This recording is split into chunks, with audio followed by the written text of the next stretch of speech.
I'm Jeff Cohn, founder of Elite Real Estate Systems. Super excited about today's topic. This is going to be, I think, a first ever. Andy Cuny, correct me if I'm wrong, but today's session, because we have 5 weeks, 5 Thursdays in July, we're giving you a bonus session today.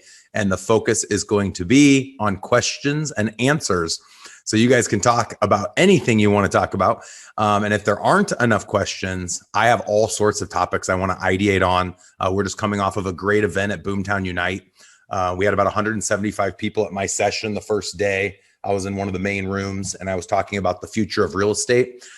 We discussed where we came from, where we are, and where we believe the industry is going. And there's a lot of craziness going on right now. And there's a lot of coaches and a lot of brokerages and a lot of team leaders not paying attention and not preparing themselves. And so I likened it at my session. It kind of came to me. People kept asking me about, how do you lead generate? How do you recruit? They kept asking me about functionalities of a real estate agent. And I likened that to the functionality of a person that worked at Blockbuster that loaded the shelves on new release day with VHS tapes. So I watch your guys' facial expressions. Our whole world, 95%, I feel like, of the agents' worlds when they connect with me is about, how do I generate more leads? How do I sell more houses? How do I overcome a multiple offer situation? How do I overcome the commission conversation? How do I overcome broker commission? Ladies and gentlemen of today, the commissions will be gone in the next 2 to 5 years. There won't be commission attached to the transaction. The win will not be in the commission attached to the transaction. The win will be in the concessions that are sold at the movie theater. You're going to make your money off popcorn and hot dogs and nachos. Maybe a little side of jalapenos. And people can disagree all they want, but it's already happening. I had Chris Waters on my podcast yesterday, which, for those that don't know, I host the Team Building Podcast. I think we just hit our 200th episode. We started that like 5 years ago. And Chris and I ideated on this, and he shared with me that a very close friend of his has been taking leads from Open Door. And the way it used to work with Open Door was you would pay a 35% referral fee. Now Open Door is allowing sellers to list with them, open the seller's door with an app. The potential buyer enters the property with the seller's permission, no realtor involved. And then when the buyer has a question or wants to make an offer, they're then connected with an agent. And Open Door is taking an 82% referral fee. The agent keeps 18%. So he said, well, how does that agent feel? The average sales price is $350,000. He goes on 5 appointments a week virtually, not in person, 20 appointments total, and he's closing 50% of them. So that's 10 closed transactions at 18% with an average sales price of $350,000 and an average commission payout of 3%. I'll do the math for you. It's about $240,000 a year of income. How many agents do you guys know that would pay an 82% referral fee if they could keep $240,000 a year? That's the future, in my opinion. So this, I thought, would be a fun little kickoff as we allowed a few more people to join the call today. A quick reminder, if you do include your names, which most of you have done wonderfully, please also include your city, state, so that we can refer deals to ERS coaching clients. Also, if you have a camera on, please don't be driving. I'm fine if you're sitting in a car. Also, don't be walking on a treadmill. I think I offended one of our ERS clients when I asked him to never do that again. He canceled like a week later. So I thought that was kind of funny. Someone mentioned the event we have coming up in September. We do have a workshop. I believe it's next week. Correct me if I'm wrong, Andy. We have a virtual workshop coming up. So for anyone that's enrolled in ERS, I don't know that there's going to be a lot of new things that come at you at a workshop. The thing that's going to be new is getting to experience what our office has to offer. Being able to see, touch, feel, being able to sense the energy, being able to watch the agents be held accountable in a real group setting, being able to check out our studio if you do come in person, and then getting it all in one day or in 2 days. I think there's a lot of value to that. Every time I have somebody come through, and I know a handful of you have come, who's come more than once? Just a show of hands. Who's come more than once? Who's come once? All right. Who's not come yet? All right. We'd love to see all of you guys more than once. A lot of times when people come through a second time, not a lot of times, every time, people say, wow, I didn't catch that the first time or the third time. Because the problems we have today are different than the problems we had yesterday, and the problems we'll have tomorrow are different than the problems we have today. And so we're coming for new answers. Every time you pick up a book, listen to a podcast, and join a mastermind like today, you have new challenges and you have a new vantage perspective, new vantage point. And so you're looking for new solutions. And we're saying the exact same thing. over and over and over again. But for whatever reason, today's the day that you hear it. And it's not for whatever reasons, because today's the day you needed to hear it. And the other days when you don't hear it, it's not because it wasn't said, it was because it wasn't the right time. So that is kind of my little quick intro. Andy, do you have anything to say before we dive into some Q&A?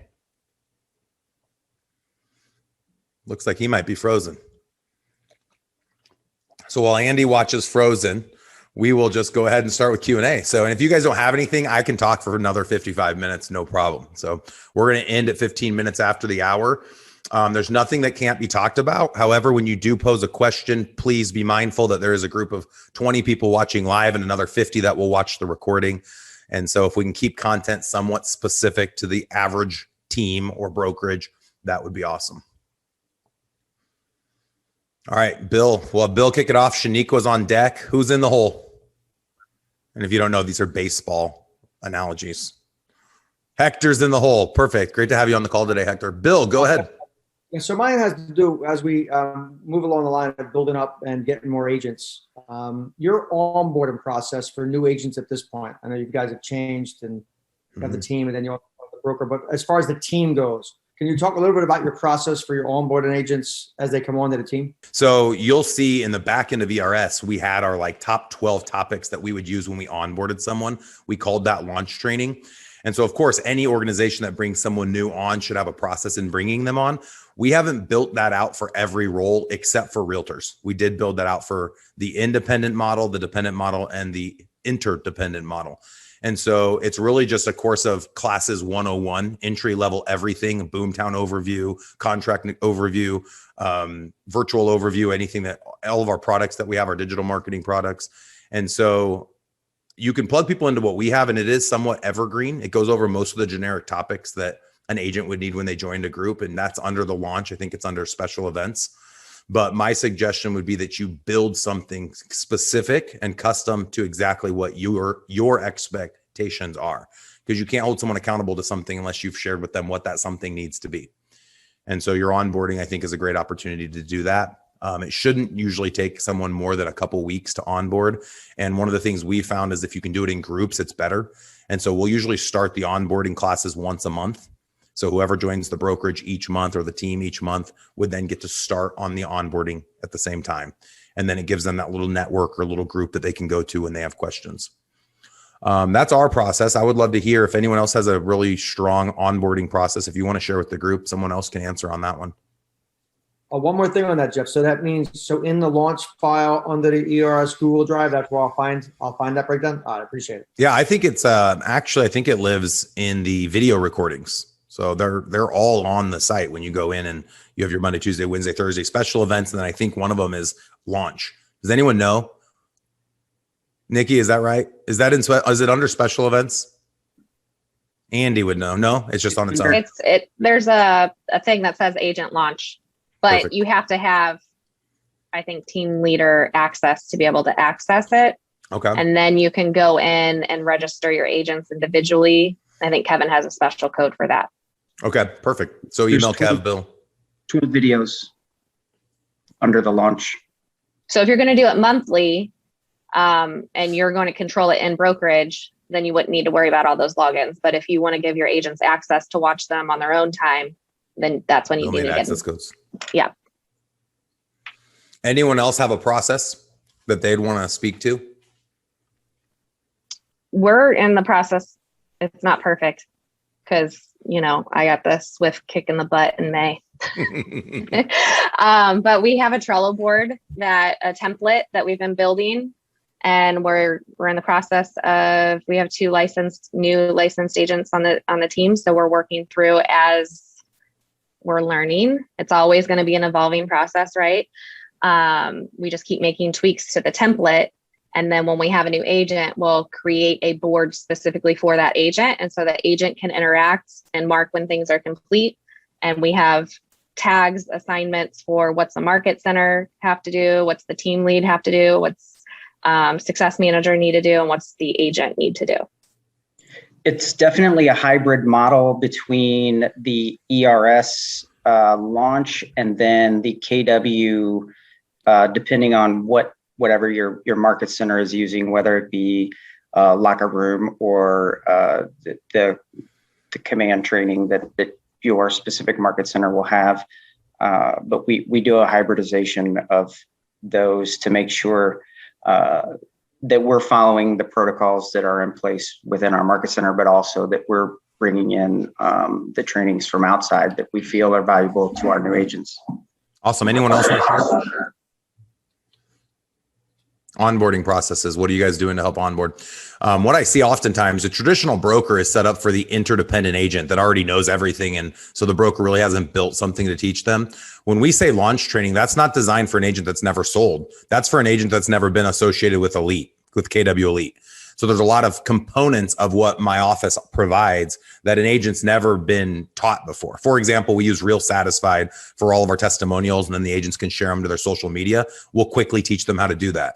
We ask for Google review. So we'll quickly teach someone how to go out and get their Google reviews up. We'll talk about how social media expectations, how the branding expectations, business cards, signs, the listing presentation, buyer presentation, best practices, all things pertaining to our organization. So if your organization doesn't have a lot of expectations, you don't have a process, then the onboarding process is going to be a lot simpler.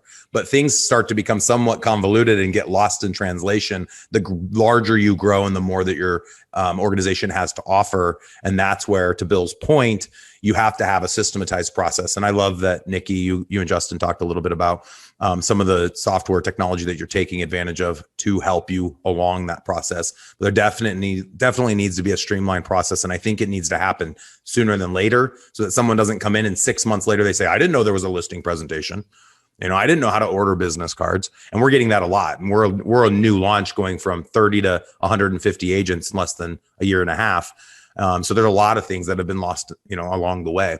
And if you don't hold someone accountable to going to those onboarding trainings, they're not going to go. So there has to be a checks and balances in place when those new agents choose to hang their licenses with you. And it needs to be an expectation or requirement. So I would almost say, hey, your first 90 days, it's a probationary period for you to make sure you like us, and we're going to make sure we like you. Part of that process is to finish these classes, to get these things ordered, to do these XYZ activities. And at the end of the 90 days, if you haven't accomplished those things, you're probably not the right fit for our organization. So have some type of a carrot to hold them accountable and force them into learning all of those things. And if someone doesn't take that initiative, they're probably not a good fit for your organization.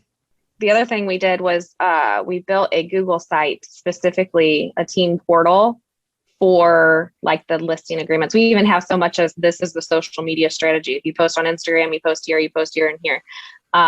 That way there's no excuse of, I didn't know that existed. I didn't know what that did. There's descriptions of how each system comes together.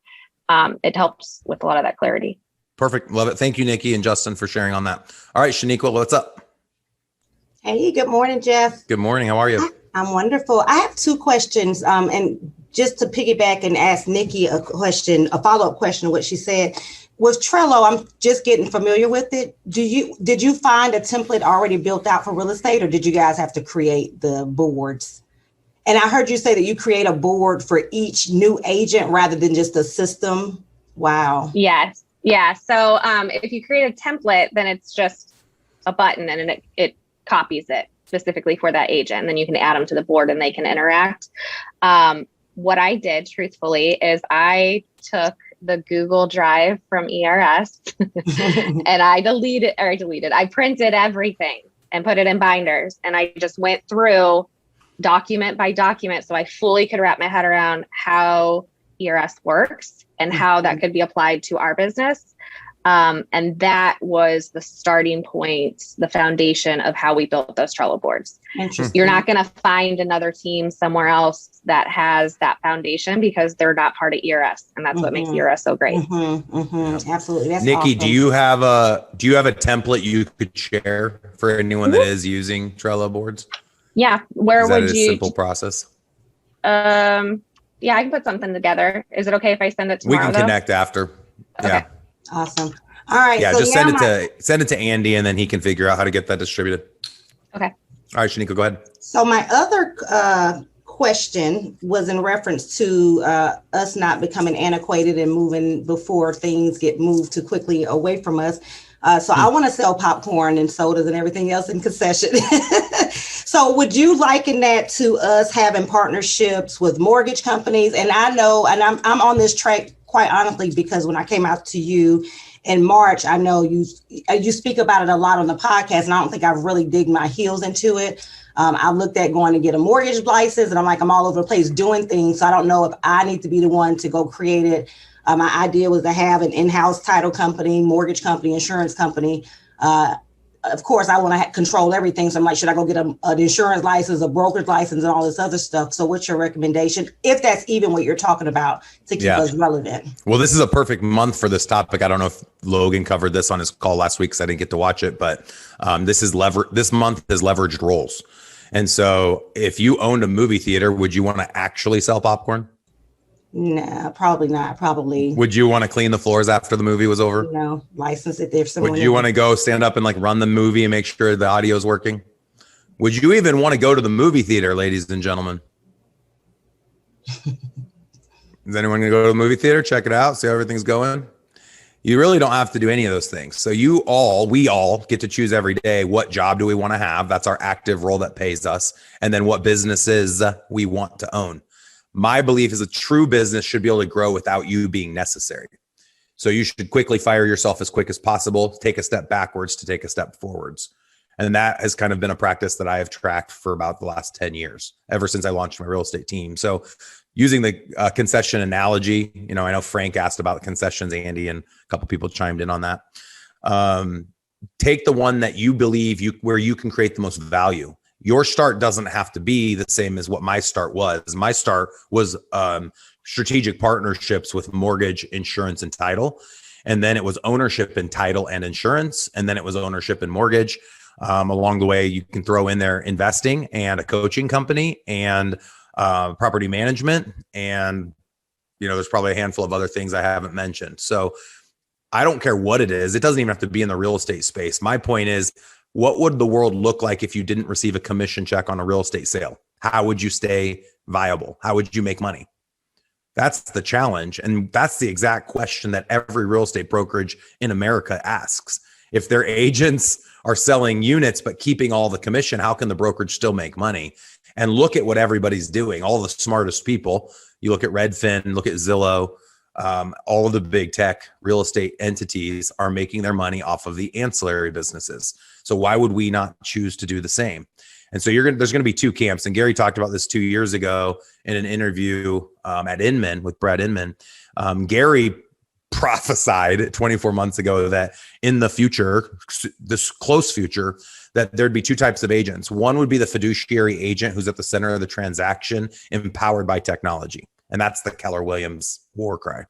The second type of agent is an agent where the fiduciary, legally they're the fiduciary, but the center of the transaction is the technology platform that the consumer goes to. And the agent is just a secondary component of that transaction. It'd be like if you go to LegalZoom, you don't care about your relationship to an attorney, but you're getting one, but they're secondary. I believe that out of the 2 million agents there are today, 10% will be standing in 3 to 5 years. So 200,000 agents, half of them, 5% of the current agent count, will be just like us on this call. You'll still make your 5%, your 6%. You'll still be able to convince people that know you, like you, trust you to pay you the 5 or the 6, and you're going to be able to show them why they should. I think one of the reasons they will be because you're going to become an agent advisor where you're going to be able to help them with the concession stands. The other 5% of agents are going to work for big tech companies and pay them an 80% referral fee, or just get paid a salary like $50,000 a year and $100 a transaction. To survive, you're going to have to be in one of those two camps. Me personally, I want to be in a camp that I can control. If you work for big tech, unless you own the company, so I don't know who here wants to start the next Redfin or Zillow, unless you own the company, you're going to be in there. They're going to be in control of you. Whereas right now we're in a position to be able to control our own destinies as long as we pivot and we have more things to provide of value. The concessions go on forever. If you literally look at a movie theater, it used to just be popcorn, soda, and some candy. Now, most of the theaters across the country, they obviously offer dinner. There's a bistro, there's a bar. They're looking for all these new ways to monetize, to bring people back in and discover new profit centers for the movie theaters. So I think about, like, if you think you could get a lot of people to use a roofing company, why not start your own roofing company? Now, you're, Shaniqua, not going to go out and put in the roofs, You're going to find somebody who you're going to partner with, and they're going to run the roofing company, and they're going to be in charge. But it doesn't have to be roofing. It can be anything. And so our greatest value, someone actually posted this to Instagram last week after I spoke, our greatest value that we can monetize is our database, because our database is an extension of the relationships that we've created with people by offering them value. Up to this point, people see the value of a realtor as someone that's going to help them buy or sell real estate. People still don't see a realtor as the bridge to mortgage, title, insurance, a fencing company, a roofing company, and 100 other industries that are out there. But once they see us as that bridge, or once we've chosen to become that bridge, now all we need to do is have a database and a bridge to all of those different entities. And we can own them. We can have strategic partnerships with them where we're just getting a certain dollar amount a month, or we can charge them a fee to be part of our vendor list. And that's kind of the order. It goes vendor, strategic partnership, ownership. And the ownership conversation only comes when you can bring enough leads for it to make sense for said entity to choose to give you or sell you a percentage of their already existing business, which is going to be the path of least resistance when you choose to launch an ancillary business versus doing a startup from scratch. There was a lot there. I'm glad we record these. You guys can go re-listen to that one. There was a lot there. Any follow-ups to that, Shaniqua, or are we good? Nope, that was great. Thank you. Well, Hector, I know I put you in the hole, but you really weren't ready. You want to ask anything? This is Hector's first time. I'm really glad he's here. He's opening up our Grand Island, Nebraska location. He didn't take very good instructions when I said to put your city state name. So I'm just going to call him out right now. But yes, when all of you have your referrals in Grand Island, Nebraska, Hector is the person to send them to. Send them to me. I'll take them. That's right. Hey, thank you, Jeff, for having me. It's great to be here. A lot of good information. I like your system. I like the way you explain things. Thank you. I appreciate it. I don't have a lot of questions, but I believe me, I will have in the future a lot of questions. You're going to say, why did I get Hector ask questions? You're going to be like, tired. Everyone's going to love it, Hector. Good to have you here, brother. Thank you. Thank you. All right. Who's next? Let's just tell everyone, because we have a small enough group, everyone has to ask one question. And you can ask anything you guys want. And you can talk about stocking shelves at Blockbuster with VHS tapes if you want. Who in the group ever rented a video game system? I'm going to see how old you guys are. Oh, Jared, Derek. Oh, a lot of you guys. I remember as a kid, like middle school, fat little shaved head Jeff Cohn, haven't changed much. Me and my friends would go rent an N64 because we couldn't afford an N64 at the time. We'd rent one for like $10 and you get your video games. Just crazy now to watch my kid have virtual reality. He literally has a 6D VR in the room I'm in right now. And then every video game system that exists, but pretty crazy times. All right. Anyone have the next question? I got a question. All right, we're gonna go with Ryan, who's on deck. Okay, Jared, and then who's in the hole? All right, Alan. Perfect. Thanks, you guys. So Jeff, we're growing from about 150 agents to about 200, and we're bringing on an operations manager. So I wanted to understand better what Kevin does for you and for ERS. Like, what is his day to day? What are his responsibilities? Like, I know he does a lot, but we don't see a lot of them. So yeah, what's that look like? Yeah, so Kevin's now the CEO of Elite Real Estate System. So all of his time is now focused 100% on ERS. We can go in and ask him for stuff if we need him, but as we ran Omaha's Elite Real Estate Group, he was there the entire time as the COO. He did all the back office. He was our controller. And so that encompassed pretty much anything and everything back office. Andy was in charge of success management, holding agents accountable, motivating agents, and being kind of the person that ran team meetings. Whereas Kevin was overseeing accounting. He was overseeing all of the analytics. He was taking care of our website placement, Google ad campaigns, any third-party companies we'd work with like Boomtown or ZBuyer. We were on, oh my gosh, I can't even remember the name. Real Estate Webmasters. We had a site that we managed for a while that was omaharealestate.com. So pretty much anything like that. And it was interesting. The relationship started by me hiring Kevin to just be my full-time videographer, photographer. And within 30 days, I recognized Kevin had way more potential and way more of a desire to step up to a bigger role. And I was just a one-man store, shop with my mom and dad selling maybe 75 to 100 houses a year. And I was like, Kevin, you need to come on. I need your help with all these little things that I used to pay attention to. And it would take me 10, 15 hours a week. And it was something I hated. I mean, I'm a 99D, 99I. So I was definitely in my unnatural state in doing those back office type of responsibilities. Now today, flash forward, now we have 150 agents. Our controller, I think in KW world, is called an MCA, Market Center Administrator. And then she has assistants. So of course there's different tasks, and you can change those tasks depending upon what each person's strengths and weaknesses are. But an MCA now is going to make sure everyone that gets hired on is going to have all the correct documents signed, and there's going to be a whole process for bringing people on, and then the exact same reverse process for offboarding. And so when you think controller, I'm thinking everything back office, Ryan. For a traditional team, you've got a team leader who's a rainmaker. They hire an admin, but that's really contract to close services. There's really no one focused on the back office. And so that would be your COO role, running everything. Anything that's digital, anything that could be done, I would say, inside of an office. And then your forward facing would be more your success manager. That could be the team leader, or should be for a while. I was the TL for quite some time. And then that person can be leveraged out and become your success manager. And those are the main two leveraged roles we will talk about this month, is COO and success manager. And then the next leverage roles that you can go from there are going to be roles that the success manager and the back office operator, they're going to hire help. So I didn't want to have to be in charge of a third person and a fourth person and a fifth person within just the real estate company. And so I taught those individuals how to hire the next person. So for example, we have our market center administrator, and now she has 4 admin that are under her. They report to the MCA. They're not going to report to Andy or Paul Richardson, who's our actual office TL, or me. So anytime you build that out, you guys, as people start to think, oh, I don't know how you manage 50 people or 1,000 people, it's easy. You only really need to manage 5 people is kind of the max. So then if you have to teach those 5 to manage, you say 7, Justin. And Gary Keller talked about this a lot. If you read The One Thing, and I went to his conference in Austin, he said you really can only do a good job with about 5. 7 if you've got a lot of extra time. 10 starts to become insane.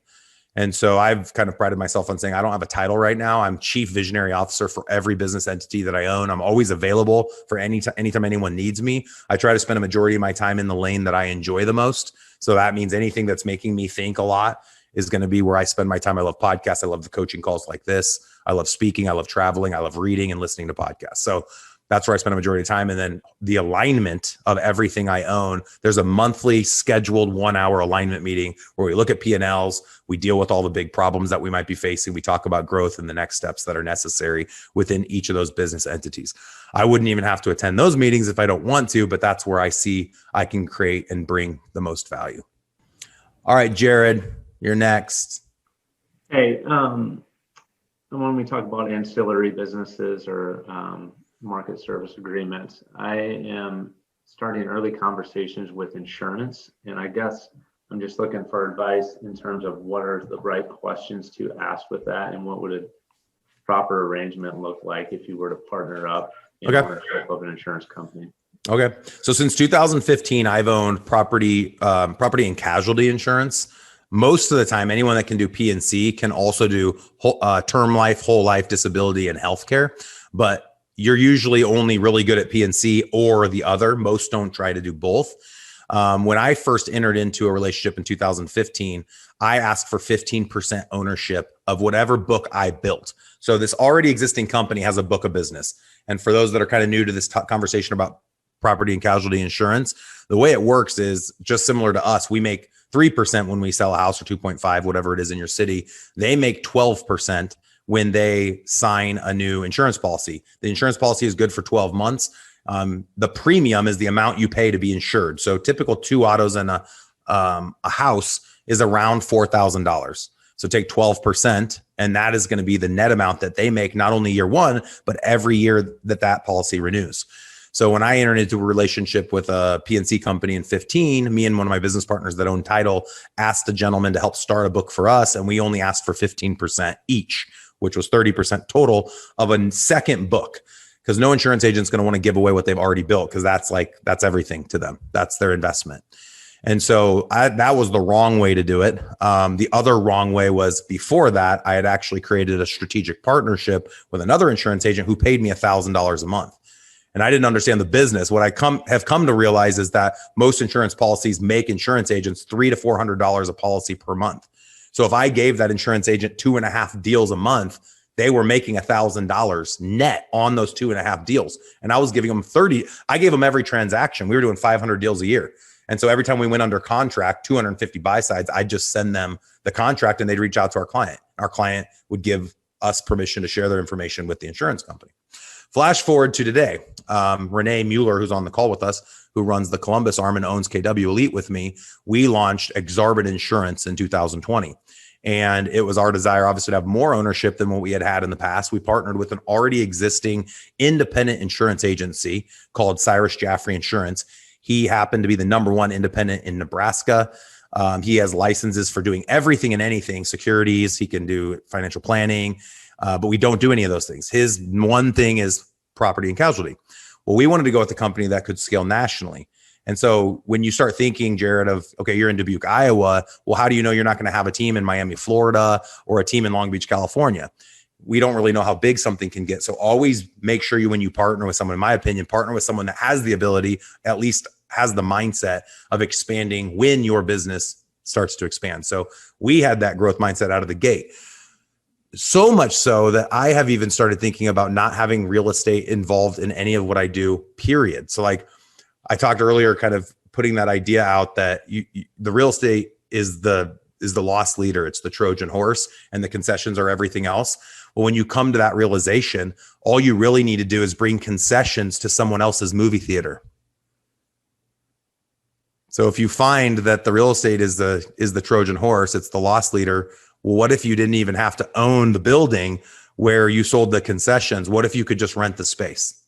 So that's what I'm doing. I want to be in 100 cities, the top 2 cities of every state. And we want to bring mortgage and insurance. We want to bring investing and digital marketing services. And we will build little KW Elite real estate teams. But those teams, and we tell our partners, are the Trojan horse to be able to sell everyone in those offices other services. For example, we just launched Long Beach, California, a Keller Williams office there, ran by Rob Agner. They have 350 real estate agents. We partnered with Rob to put a team inside of his office that we would generate referral leads to.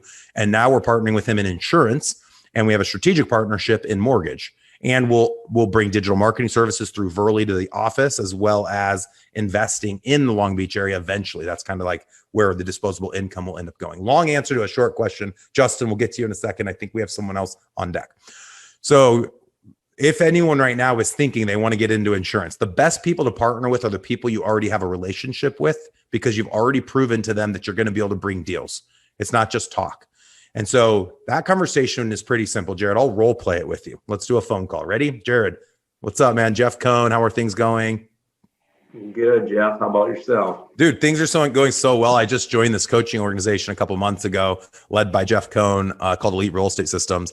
And we're learning all sorts of things about growing and scaling. And I actually have a really exciting proposition for you. And we need to do it in person, but I just kind of want to give you the groundwork before we meet. Very good. What do you have in mind? Yeah, I know up to this point, you've been able to give me those $15 gift cards every time I've sent you a new deal. And I looked at my database over the last 12 months, and I've sent you 127 insurance policies. Based on what Jeff shared with me, those policies total around $56,000 a year of residual income that I've been able to generate to you, which makes me really happy that I've been able to help you build your business. But I don't feel like the coffee is a fair way for you to compensate me. And I want to play a more major role with you and your insurance company. And I have an idea that maybe we could launch a second arm to your company where I'm a 50% owner or 49% and you're 51%. So you're majority, but I could put all of my insurance deals into this arm and I can keep the 49%. Would you ever be open to something like that? Yeah, I like that. So if you're not open, that's no big deal. I've talked to 5 other independent insurance agents that have told me that they would be interested. So if you don't want to partner, that's totally fine. No hard feelings. I just don't think the $15 of coffee is fair. And let's all be honest, I don't even get the $15 of coffee. When I was selling real estate, people just said, I'll send you referrals. How many referrals did you get? Try to add those up. So the more deals you can bring to an insurance agent, a title company, a mortgage company, the more valuable you become. But the magic that I have started to discover isn't in your ability to bring deals from the deals you do. It's in your ability to create strategic relationships between the ancillary businesses and other teams and other brokerages. Mm-hmm. So when I launched Title in 2015, we needed to have an aggregate total of 500 buy sides a year for the economies of scale to work on the numbers. And I assumed 5 years later that 85, 90% of the title business would be coming from me and my business partner that were doing the 500 deals. Today, about 30%. We'll do about 1,500 sides this year in my title company, and about 30% will come from me and my business partner. 70% are coming from outside relationships that we've been able to build, strategic relationships with investors and other realtors and other brokerages. So it's a real viable business that can exist and be successful without even the existence of my real estate team. And Shaniqua, back to what we talked about earlier, that's what we all want. How great would that be to go on a 1-year sabbatical to Taipan and know that all of our businesses are going to keep running and all these ancillaries are going to keep running and the movies are going to keep playing and the popcorn's going to keep getting sold without us having to answer our phones nights and weekends and go on listing presentations and stock shelves with VHS tapes. Yeah, Jared, Jeff, any follow-ups to that? Yeah, and can you repeat did you say it was 12% of the premium on a new policy is what you think It's 12 to 15% year one. Year two is 12. The amount goes down a little bit, but the more policies they have with one particular provider, they get bonuses. It's just like in any industry. If you're buying lumber from Menards and you bought X amount, $1 million of lumber, they'll give you huge benefits back on the back end. No one ever talks about those. So that's another reason I'm actually open to sharing with all of the other teams and brokerages in my city. We talk a lot about the people I've partnered with, even if my competitor, which my number one competitor, who is a mile from my office, just partnered with Cyrus Jaffrey Insurance. Cyrus and I are business partners as well, but it was a win-win because the more deals our competitor does and we do, we'll both bonus more. So there's like multipliers, right? So now instead of us each only making 240 grand, because we're both doing so much business with X carrier, we're going to each get an extra $50,000 multiplier. So the numbers are nuts, you guys. Just take the number like $500 a deal and start playing with that. Say 100 times 500. And now the next year you do another 100 deals and then all those other first 100 deals renew. And it's like, we get like a 98% renewal rate. At year 10, you're going to be making, depending on how many deals you're doing, you can make $1 million. But the crazy thing is the valuation. So in a real estate team, if you know how valuations play out, I've listened to a few podcasts with Steve Murray speaks to this. A real estate team is only a 1X. You're really not worth much. A non-team individual agent has no value. And a real estate brokerage is usually like a 2 to 3X. Unless a lot of people are buying. If you've got like a big Keller Williams Market Center or Berkshire, it might get to a 4 to 5X. But most of the time, the multipliers are low. In insurance, you can expect about a 3X. So if your book of business is bringing $1 million a year, that's $3 million. And the cool thing is there's tons of buyers. So if you had an independent book of business right now that generated $1 million, there's 10 different entities that would buy it from you, no questions asked. It's all based on what's your attrition rate and how much is it generating a year in profit. So based on exit strategies that we should all be thinking about 10 years from now, 20 years from now, I think including property casualty insurance is the easiest one because no buyer has a company they want to use, just like title. They don't have an opinion. They'll use whoever you say to use. And the beauty is the insurance company you own can earn it. They'll just say, hey, we're going to give you a second option. And that's what our office says. We have insurance mortgage title in our hallway. So does Renee. So do all of our expansion locations. And we say to our agents, because we can't force it, our agent advisors, we teach them to say, use who you feel comfortable with, but always get a second opinion from our businesses to hold the people you feel comfortable with accountable to making sure you're getting the very best deal. And we win 9 times out of 10 because if you partner with an independent, which it has to be independent, they typically will have 20 to 30 insurance products that they can offer. Whereas if you go to State Farm or Liberty Mutual or any of the others, they have one product, their product. So do you think they're going to tell you, oh, don't go to State Farm, now go to Liberty Mutual. We can't offer you a good deal. They're not going to tell you that. They're going to take your money. Hey, do you run into any issues with, you said that you and the independent started like your own insurance company, but also the value is having other agents use that company. Do you ever have any concerns about the original company getting most of the premiums that are anything but your business that you're referring? Does that make sense? No, 100%. Yeah. It's just like generating an internet lead and making sure I'm getting the referral fee on leads I generate versus, so they have another existing business. I don't own any of it. It does about make sure I get these numbers right. $100,000 a month in premium is their business. Our business was started off, and of course we were low in the beginning. Now we're up to, I think, Renee, we were at 100,000. So we're getting close to where they are. I think we're at about $80,000 a month in premium. So they do about as much business on their own as we do, partnered with them, and they just code it Dakota KW Elite or Nebraska Real Estate or Cyrus Jaffrey Insurance. But like I said, all of those go under the same umbrella. And so the bonuses will get paid out as a percentage based on where the deals came from. So if KW Elite brings 22% of the policies and the bonus is $1 million, we'll get $220,000. The question I thought you were going to ask that most of you should be asking is, once you've launched this and you have an agent doing 100 transactions a year, bringing all these deals to your ancillaries, and they say, hey, I want to own these ancillaries too, what's your solution for that? And so the way we've solved that is the minimum transactions has 100 buy sides a year. 99% of people in your world won't do that many deals. Raise your hand if you guys are doing over 100 deals a year. Who on the call is doing 100 buy sides? 100 buy sides. Is anyone in the group other than Renee? No one even does that many. Hector, you're at over 100 buy sides. So the next question then is close, Jeff. Last year I did 96. Okay, perfect. Good job, Hector. So the next part is, when you guys start to grow, you're going to have agents that do 100 buy sides. So not many, but the ones that do, I want to be able to give them opportunities. True leaders serve their followers by giving them the ability to be just like them. Not only giving, creating opportunity. How many of your brokers, this is a fun one, have ever offered you ownership in title? Who has a brokerage they've worked for that offered them ownership in insurance? Who here got tapped for ownership in the P&C business? Who here got invited to be part of a multifamily acquisition or syndication that your owners of your company did? Who here got invited to be part of an Airbnb or a storage facility or a single family or a boat share? Anyone getting tapped by the owners that they work for? So this is a scarcity mindset. It's the generation that was the generation before mine, who doesn't create opportunity and treats everyone like a hamster on a wheel. And so it was my desire to be in a position in my life where I was wealthy enough and successful enough and smart enough that I could help those around me that were just like me, which is a few amount of people. All of us on this call are freaks. Who jumps on a call on a Thursday at 11:15 Central? We're crazy, right? We want to be the best version of ourselves. So we're jumping on video calls and listening to Jeff Cohn rant about the future of real estate. But we're doing it because we have a belief that it's going to help us become better versions of ourselves, pivot, and be prepared for the next shift, which is inevitably coming because of technology. So long answer to a short question, but it's a really important one. And there's a lot of wealth that can be created in you guys, each individually finding a solution to how to create the insurance arm. It's huge. It's super valuable. What I will say is that if you, anyone listening, can get a group of people up to 500 buy sides a year, my entity will partner with you and you'll be an expansion insurance business connected to Exarban Insurance. We can do, all of our indie companies are nationwide. We can go to any state.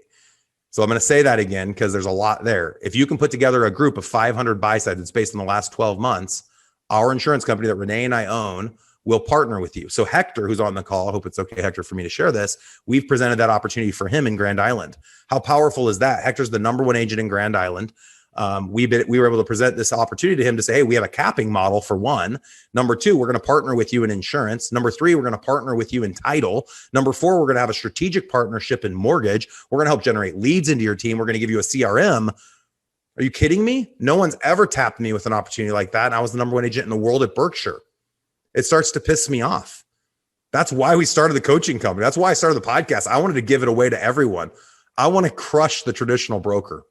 And that's why I said it on stage, get ready, traditional broker. My desire is that my agents don't pay anything to be at my office. So people talk about caps and splits. No split. Wait a second. How much is it to be at Keller Williams in Omaha? Nothing. How do you make money? I sell concessions. Come to my movie for free. I'm going to show a movie. But if you want popcorn, you have to buy my popcorn. If you want to go to the bathroom, you have to use my bathroom. If you want any of the services, you have to use ours. And of course, we can't require that, but that's going to be the overriding feeling, is that they need to support the ancillaries and we're not going to charge them anything to be in the office. That's changing the game. Guess who already did this 10 years ago? When you signed up for Gmail, how much did they charge you? When you signed up for Facebook, how much do they charge you? When you use Google Forms, Google Docs, Google Presentations, how much does Google charge you? How much does Pinterest charge you? How much does Reddit? How much does Fox News or CNN? All those apps you download, all the video games you get for free. Fortnite was free. I don't know if it still is. And then they sell outfits that my son buys for $10 to put on his character. It's an NFT. And that's the next thing to talk about that I get freaking jacked about. Digital assets that cost us nothing. Things are getting crazy, ladies and gentlemen. All right, who was on deck? And then we'll jump over, Justin, to your comment. Alan, go ahead. So really along the same lines, and I don't want to beat it to death, but getting into some of these other businesses. So you went down the line of insurance and doing a second arm with an agent. What about on the title side? I'm not the 500 sides. Is there another way to get in with title, or how would you recommend approaching that? We have chosen right now strategically, we don't want to focus on expanding title. While title can be very profitable, it's also, there's a lot of legalities surrounding it, and the laws to title are very different in each state. So right now I'm not expanding my title arm. A lot of the big businesses are choosing to expand title, and we might find a strategic way to do it. And if we do, it will open up opportunities for partnerships. But we haven't gone down that road. Right now, our primary focus is mortgage and insurance. Those are the biggest profit centers, I think, in the real estate industry. I know. So that's where our primary focus is. So we will partner on insurance nationally. We'll do strategic partnerships with mortgage nationally. You don't have ownership of a mortgage entity, but we generate leads and partner with you on the referral fees. And we'll do, inside of Keller Williams, we'll do partnerships on real estate teams. And investing will actually only be an opportunity for the companies that have our real estate teams, because we're going to teach agents inside of our teams nationally how to invest, how to do luxury, how to do all the different things that we're figuring out how to do in Omaha. I guess more so I was referring to how do I approach local title companies here? Yeah, same conversation, same role play that I had with Jared on the insurance. Same exact thing. So is it it's not really a second book of business for them? Or so depending on how big they are, you could go in and say you wanted ownership of their already existing entity. They're all very prideful and very old fashioned. So you're going to have a hard time getting anything that they already own. Title's tough.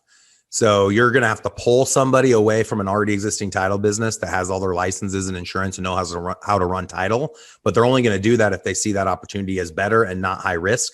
And people that work in title are typically high SCs and don't like high risk. They like certainty. So this is a long time in the works for me to kind of figure out and navigate how to launch these entities and building relationships for 10 years of trust and proving on myself. So if I were you and you want to pull someone away, and I don't know how many deals you do, but you in title, like I said earlier, you have to have 500 buy sides for it to even make sense, because you got to get your CEO or whoever's running it paid at least $100,000 a year, probably a bonus incentive, maybe even ownership.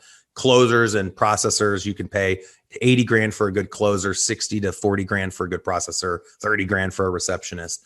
So you're going to have a lot of built-in overhead expenses at launch. The entities aren't that hard to launch. It takes like 3 to 6 months, but you've got to find the person, because to Shaniqua's point earlier, should she be the one going and digging the fence posts? Of course not. You don't want to get yourself too backed up with having to facilitate all of that. You need someone who's a go-getter. You should build bridges, but let somebody else traverse the bridge and build the business for you. Got it. Thank you. Justin, do you have your comment? Yeah, it's part discussion, part question, but it's based on what I believe is a shared vision, and it has to do with CAPS and the expansion of that program. And how do you foresee CAPS and the acclimation of that program as CAPS becomes geared more towards the popcorn and concession side of things, and less towards we're doing this to help agents achieve different tiers of transactions? And as the focus turns away from real estate and more towards these ancillaries, how can the CAPS program still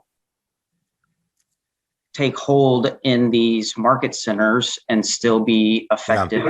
Yeah. So for those that don't know the reference of CAPS, that's our certified advisor program. We have certified advisor programs in all of our Keller Williams offices. And the idea is that an agent should not be able to be interdependent. So they start off dependent if they haven't done at least 36 career transactions in the Midwest and maybe around 16 career transactions on the coast. So we've created a dependent team inside of all of our offices called a CAP team, or certified advisor program team. And our idea was that team would have its own accountability coach. It'd have its own lead gen. It'd have its own training process outside of what you guys get to attend through our interdependent trainings on Mondays and Wednesdays and Thursdays and Tuesdays. And so our idea was that cap team would serve as a Trojan horse to get into all real estate offices in the country, top 2 cities of every state. The interesting thing, Justin, to your question is that cap team's profit center is primarily going to be based on its ability to generate and convert internet leads that are funded by our mortgage arm. Well, we're charging a 50% referral fee on those. That's all based on those agents selling real estate and generating commission income. And so that's going to probably go away in 24 to 36 months. So how CAP continues to survive and how it continues to serve as the Trojan horse is all real estate brokerages, traditional and those in the future, are going to have a necessity of having a training arm for all the new agents. There still will be dependent agents.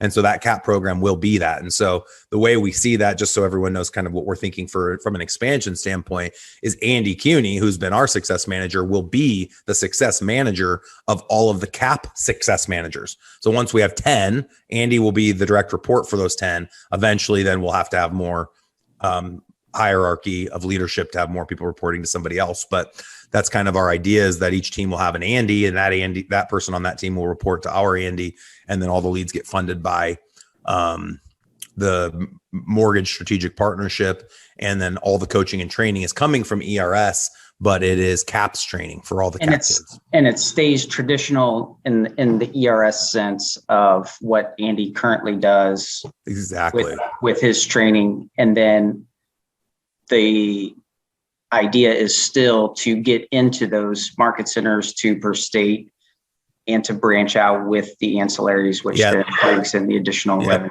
And just like Jared and I talked about with the insurance conversation, when we go to Long Beach, California, as an example, and we've presented now to about 30 market centers, we're keeping it all in Keller from an accounting standpoint and accountability standpoint. Everyone's using the same stuff. They're all in the same sandbox, but we're open to traversing the brokerage brand because I'm agnostic. I don't care if it's Keller or Berkshire or whatever. What I care about is I want 190,000 ears versus 80,000 ears. And so in Keller Williams land, what we believe in from an entrepreneurial standpoint is directly aligned with Gary Keller and everything Keller Williams believes. That's why we chose to be inside of Gary Keller's world. However, if we aren't acquired by Keller and or we're not seeing the profit centers we need in Keller, we then will open up outside of, and ERS clients will be our first people we tap. So if you're not at Keller and you're never planning on going to Keller and you're thinking, man, I want to be a CAP team. The challenge though is we found it's better for us to partner with a brokerage with 300 agents than a team with 20 agents, because our win isn't selling real estate. Our win is bringing the concession stands. And so that's why when we meet with market center owners and or if we met with any of the brokers that own the companies that's a handful of you align with, if we shared with them that by partnering with us, we're going to generate leads into their office, charge a 50% referral fee, we're going to share 50-50 on the 50% we collect, meaning they get 25, we'll get 25, but we run it all. We give them a CAP program, we give them ERS, we give them a Boomtown platform, we partner in insurance, and we give them the ability to do investing the same way we do investing in Omaha, which we've acquired hundreds of doors following our strategies. I don't see a broker in America that can say no to that if they don't already have it. And most don't have it. Most brokerages are making 3 to 6% net profit in today's money. And over the next 2 to 5 years, what happens to that brokerage model if they don't have the concessions? They're going to have to charge more fees. So you're going to see everyone, it's going to be a crazy flip flop. They're going to go from trying to be 100% model, but that won't be survivable. They're going to have to charge 50%, 40%. They're going to start charging more, and the agents are going to go to the place they don't have to pay anything, to my office where there's no fees. And how are we surviving? Oh, the ancillary businesses. And so all the other brokers are going to scramble to get those. And I think they're going to have lost a majority of their agents before they get there. Now, on those interdependent teams, are they using Boomtown, Sisu, all of the same, basically ERS, CRMs, they're all encouraged to. There's no rules. So it was interesting when Gary recruited me, Gary Keller, he said the one sentence I always need to hear, and that's that there's no rules. Sky's the limit. Do whatever you want, obviously within reason and ethically. But we wanted to feel the same. So when we go somewhere, if it doesn't make sense to use ERS, which of course that wouldn't happen, but let's say Boomtown or Google Ads to generate leads, and now we need to go check out Zillow. I mean, we're going to do whatever's going to work best in each location. Cool. All right. Who was next? Maybe we didn't have a next. We have 4 minutes. You guys want to do one more question? Any follow-ups to anything we've already said? Who liked this Q&A session? It's good stuff. Who has heard anyone talk about this? Who else is talking about this? You guys have brokers teaching you this stuff? Sam, you have a broker teaching you this stuff? Yeah, not to the level that you're doing it right now, but she's working towards that, and she is offering ownership within the brokerage. What city? Oh, you're Alpern, Rhode Island. How many deals do you need to be doing to have ownership? Of the brokerage or the ancillaries? She's offering ownership of the brokerage and the ancillaries? No, she's offering ownership of the ancillaries. Okay. Is there a minimum? No, it's basically you have to be able to offer a certain type of value that she would need as she's opening those. So her and I are opening up a ISA company right now. All right. I love it, dude. That's awesome. I will warn everyone, be very careful in when you structure these deals. You need to have strong legal behind you in each state. You cannot say, hey, because like Sam couldn't approach his broker and say, since 10% of the deals out of this title company are from me, you have to sell me 10% of the title company. Or once you have created a partnership in insurance and you're doing 50% of the business, but you only own 10%, you can't legally say, hey, I'm doing half the business, I want half the ownership. That's all against CFPB guidelines. So we've spent hundreds of thousands in R&D and in attorney fees to make sure. I have a huge target on my back because I talk about this stuff completely open on the podcast, on stages with our coaching clients. And so we've made sure everything I'm saying we're doing, we have gotten the stamp of approval from an attorney we've hired who actually worked with RESPA for 12 years and has set up a lot of these different entities. So just be sure in each of your own respective states, when you structure these deals, don't just trust Jared, your insurance agent that you reach out to. He says, oh, I know how to do this, I'm going to do it.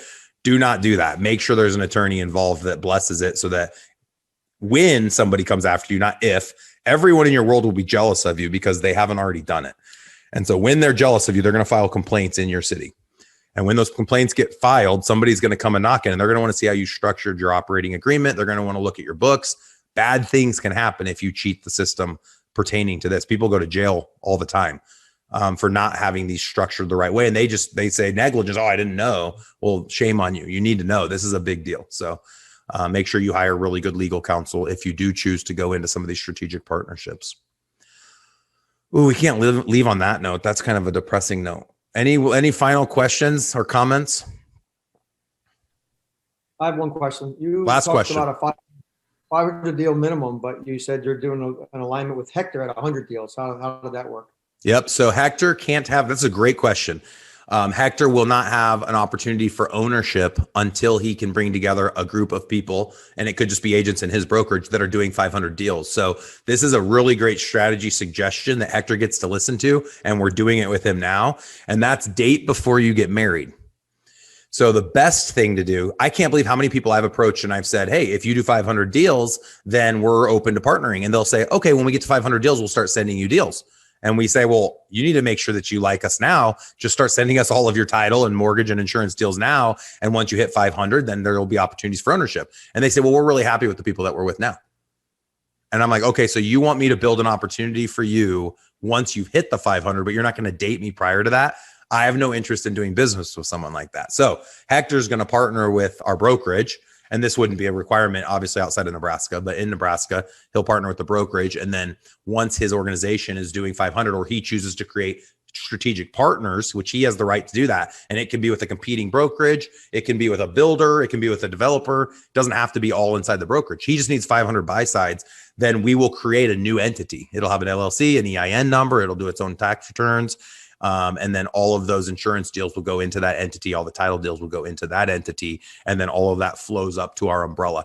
And what we offer is 50% ownership in insurance and 50% ownership in title. So when you guys start thinking about the deals you want to structure, if you can bring 500 deals, we believe based on the numbers we've ran, that's worth 50% ownership in both insurance and title at 500 deals. The problem is most people can't get to that. So if you yourselves aren't there, which most of you aren't and didn't raise your hand, it's okay. Just go find 5 other agents. Most of you are at 100 deals a year. Go find 4 other agents that are 100 deals and say, hey, I think we should approach so-and-so, or you guys can approach so-and-so first and say, if I can put a group together of 500 deals, would you be open to this idea? We would keep 50%. You guys would keep 50%.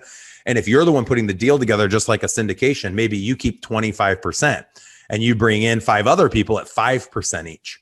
And you just say, hey, I'm putting the deal together. And maybe you're the one that pays the money. because usually you have to have an established base value of like $1,000 a share. So you could say to the other 5%, hey, I'm going to pay the 50,000 to get us our 50%, but I'm going to bring you each in at 5%. And the best part is they can choose everything. Like someone will say, oh, I love my closer, or I love my insurance agent, or I love the processor. Awesome. Let's take them away from the companies that they're at. Every time someone uses that as a limiting belief, I say, great, we'll hire every closer you love. We'll hire every processor you love. We can do it all. We'll take them and we'll offer them more money and better opportunities. And we've been able to do this for years. We have probably 20 people now that in my title organization and insurance who've left other entities because of better opportunities inside of our world. Sam? If we were to get to the point that we have 500 buy sides and we have that 50-50 partnership for Exarban's 50%, is that basically running the company and we are more passive investors? You do nothing to run the company. You're passive. You're our marketing arm. And we will require you help us hire boots on the ground. So once Hector hits his 500, we want to put a mortgage lender in Hector's office. We want to put an insurance agent in Hector's office, and we want to put a title person in Hector's office. Up until that point, he's going to use Columbus, Nebraska. Renee Mueller's office will be where all of those people work, and they'll come to his office maybe once a week, but they're not going to be dedicated. So once the team has earned the right to have the ancillaries live inside of their office, that'll be when they hit that 500 mark. And like I said earlier, I'm open for you guys to partner with us in property and casualty. We're not expanding title, but we would partner in P&C if you can put a group together that does over 500 deals a year, and it'll be just based on the last 12 months. So if you have 500 buy sides, we can partner in any state, and I'll make that offer right now. I know we would do that under Exarban Insurance. And then whoever puts that group together can choose how you want to split up the ownership positions. And you can be I think we're offering you to do it under any name you want, powered by Exarban Insurance, because of course Exarban is Nebraska backwards, but in your states, no one's going to know that and say, what's Exarban? It's a weird word. Did we have fun today? Would you guys like doing Q&A more often? I mean, we always end with 30 minutes, but I've never felt like we've been able to get this deep. You guys like this? Okay. I don't know how often. Do you guys know how often there's 5 Thursdays in a month? Does that happen very often? Who's the calendar expert? Siri. All right. Well, we'll find out. We'll find some other times to be able to do this. I love it. This is my favorite way to spend my time. You guys are doing awesome. Thank you for all your support.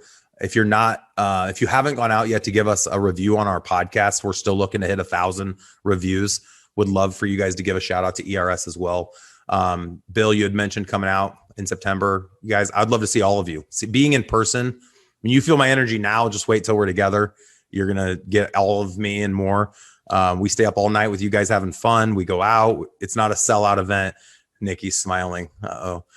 It's not a sellout event where like you see the presenter for an hour and then they ghost. Like we're with you to the end, and I'll be up first. I'll go to bed last. We can do workouts at my house if you're into like CrossFit and want to do group sessions there, and we can have a really good time. So would love for all of you to come out in September if you can make it. If you can't, with the virtual event is awesome. I think it's like $50 or something for you guys, and totally worth it. So that's next week if you want to check that out. There's 5 this year. There's 4 the next 3 years. Oh, interesting. So 5 months this year with 5 Thursdays, and then the next 4 years. The next 3 years, there's 4 months. Okay. So let's just do that. I'll promise you guys that every month that there's 5 Thursdays, I'll do a Q&A just like this one. This was really fun. Appreciate you guys. Keep doing what you're doing. Keep watching the Thursday high levels. Get your agents on the Monday, Wednesdays.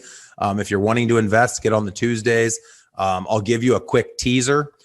And I love watching people start to fall off because this is going to be really exciting. Our goal next year is to bring you high level ancillary coaching so that your mortgage partner, title partner, and insurance partner can jump on once a month and have a mortgage expert, title expert, and insurance expert mastermind with them about how to build and scale your ancillary. Elite Real Estate Systems, ladies and gentlemen, have a great day. Have a great weekend. It's good to see you all.